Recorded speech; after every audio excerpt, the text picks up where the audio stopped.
বন্ধুরা সকলকে জানাই সরস্বতী পূজার শুভেচ্ছা। আজকে আমরা সরস্বতী পূজায় নিমন্ত্রণ করব সবাইকে। টাটা। এখন আমরা স্কুলে যাচ্ছি, বলো।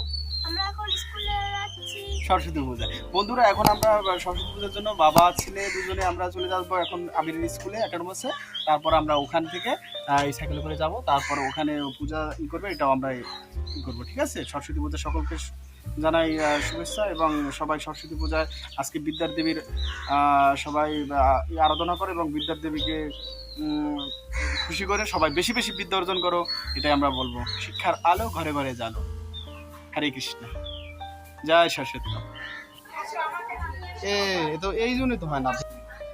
হ্যালো বন্ধুরা, আজকে আমি চলে এসেছি আমার আবির সোনার স্কুলে, একাডেমি স্কুলে। এখানে সরস্বতী পূজা হচ্ছে, দেখো কত সুন্দর করে সাজানো হচ্ছে।